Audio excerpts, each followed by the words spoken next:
Assalamualaikum warahmatullahi wabarakatuh. Perkenalkan, saya Ginanjar Aziz Nur Sidik dari kelompok B, Mazhab Hanafi kelas PS1B, berkenaan dengan tugas mata kuliah Fikih Muamalah dengan dosen pengampu Ibu Siti Hasanah. Kami dari kelompok B yang beranggotakan 7 orang, yaitu yang pertama saya sendiri, yang kedua Dian Anggoro Kasih Utomo, yang ketiga Mawar Cynthia Nugrahaini, yang keempat Sakti Alam Pradana Kartika, yang kelima Salsabila Lukluk Nugrahaini, yang keenam Triani Wulandari, dan yang ketujuh Zelika Kun Hafidho. Kami dari kelompok B akan memaparkan dan menjelaskan informasi mengenai Mazhab Hanafi. Untuk selanjutnya, langsung saja kita masuk ke pembahasan. Oke, sebelum masuk ke materi, perkenalkan dahulu, nama saya Mawar Cynthia Nugrahaini akan menyampaikan mengenai Mazhab Hanafi. Apa sih itu Mazhab Hanafi? Mazhab Hanafi merupakan salah satu mazhab fikih dalam Islam Sunni. Mazhab ini didirikan oleh Imam Abu Hanafi yang bernama lengkap Abu Hanifah bin Nu'man bin Sabit al-Taimi al-Kufi. Mazhab itu berasal dari bahasa Arab yang memiliki arti jalan. Para ulama Islam berpendapat, mazhab dipakai sebagai metode setelah melalui pemikiran dan penelitian. Setelah itu menjadikannya sebagai pedoman. Pada dasarnya, mazhab timbul karena adanya perbedaan dalam memahami Al-Quran dan sunnah yang tidak bersifat absolut. Perkenalkan, saya Zelika Kun Hafidho akan menjelaskan tentang biografi seorang Abu Hanifah. Siapa sih Abu Hanifah? Abu Hanifah atau dengan nama panjang Abu Hanifah An-Nu'man bin Sabit bin Zuta bin Marzuban atau biasa lebih dikenal dengan Abu Hanifah merupakan laki-laki keturunan Persia. Ia lahir di Kufah, Irak pada tahun 80 Hijriah atau 699 Masehi dan meninggal di Baghdad, Irak pada tahun 148 Hijriah atau 767 Masehi. Beliau merupakan pendiri dari mazhab Hanafi. Abu Hanifah memiliki banyak guru dan murid. Di antara guru-guru beliau yaitu Atta bin Robah dan Hamad bin Abi Sulaiman. Adapun murid beliau yaitu Abu Yusuf Al-Qadi, Waqi', Muhammad bin Hasan Asyibani, dan masih banyak lagi. Karena kecerdasan beliau, Abu Hanifah mampu menghafal Al-Quran dan ribuan hadis. Abu Hanifah melibatkan diri dalam dialog tentang ilmu kalam, tauhid, dan metafisika, serta menghadiri kajian hadis dan periwayatannya, sehingga ia mempunyai andil besar dalam kajian ini. Abu Hanifah setelah menjelajahi bidang keilmuan secara mendalam, ia memilih di bidang fikih sebagai konsentrasi kajian. Ia memulai mempelajari berbagai permasalahan fikih dengan cara berguru kepada salah satu syekh ternama di Kufah. Ia terus menimba ilmu darinya hingga selesai. Sementara Kufah saat itu menjadi tempat domisili bagi ulama fikih Irak. Abu Hanifah sangat antusias dalam menghadiri dan menyertai gurunya. Hanya saja ia terkenal dengan murid yang banyak bertanya dan berdebat. Abu Hanifah sangat bersikeras dalam mempertahankan pendapatnya. Serta Abu Hanifah banyak bertanya serta mencari tahu tentang kondisi perkembangan yang terjadi pada saat itu. Perkenalkan, nama saya Dian Anggoro Kasih Utomo. Di sini saya ingin menyampaikan materi mengenai murid-murid Abu Hanifah.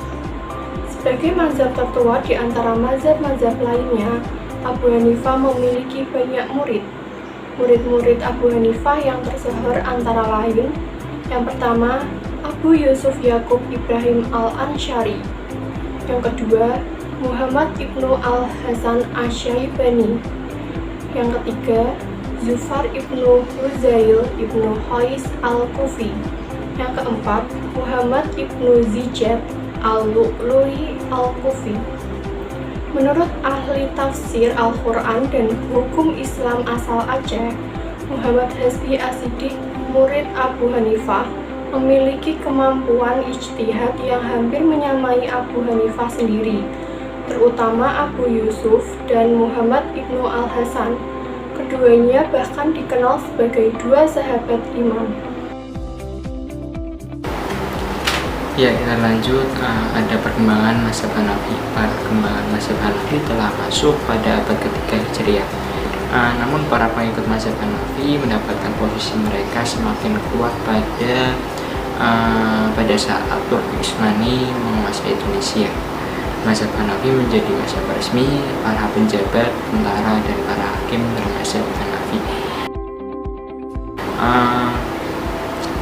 Mazhab Hanafi berkembang ke negara-negara Islam bagian timur pada permulaan pada kekuasaan Abu Yusuf yang menjadi hakim agung di Baghdad, dan berkat pengutamaan Khalifah Abbasiyah terhadap mazhab dalam peradilan.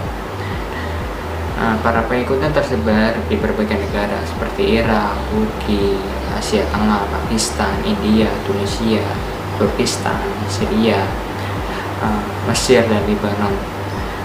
Hasil itu merupakan penelitian dari Kiai Haji Sijaruddin Abbas Almarhum,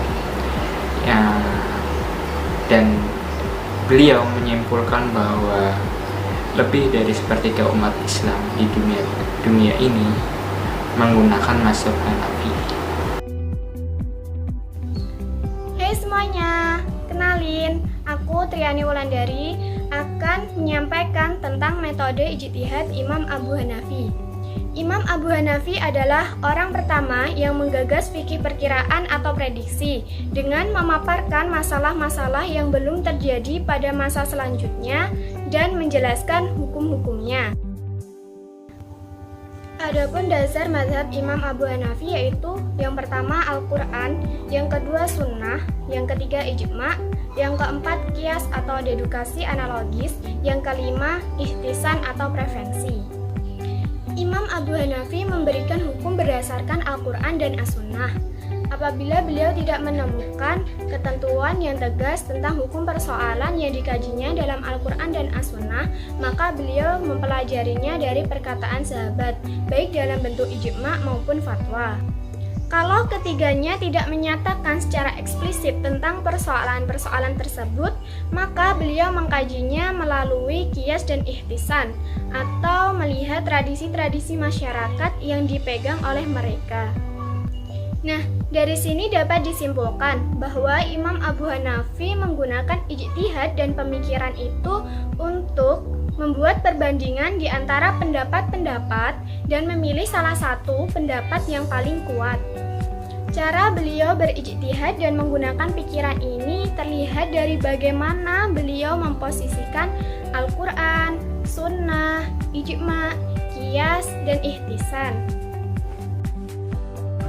Halo semuanya, saya Salsabila Lu'ul Nugrahini akan menjelaskan karakteristik fikih Imam Abu Hanifah. Yang pertama, menjaga hak-hak fakir miskin. Contohnya, kewajiban membayar zakat bagi seseorang yang mempunyai emas dan perak, serta tidak diwajibkan membayar zakat bagi seseorang yang mempunyai hutang. Yang kedua, kemudahan dalam beribadah dan dalam pekerjaan sehari-hari. Contohnya, hukum menghadap kiblat saat sholat di malam yang gelap dan tidak mengetahui arah kiblat yang sebenarnya. Yang ketiga, memelihara kehormatan dan perikemanusiaan. Contohnya, perkawinan yang dilakukan secara terpaksa oleh anak perempuan hukumnya tidak sah jika anak perempuan tersebut menolak perkawinan. Yang keempat, memberikan kuasa penuh kepada pemerintah dan pemimpin-pemimpin negara untuk mengatur negaranya. Yang kelima, mengakui peradaban hidup manusia. Contohnya seperti mengakui keislaman anak-anak yang belum akil sebagai seorang muslim yang sempurna seperti orang dewasa. Nah, itu tadi informasi-informasi mengenai mazhab Hanafi yang dapat saya dan teman saya sampaikan. Apabila ada kekurangan dan kesalahan dalam hal penyampaian, mohon dikoreksi di kolom komentar. Saya Ginanjar Asinur Sidik dan seluruh kru yang bertugas mohon pamit undur diri. Wassalamualaikum warahmatullahi wabarakatuh.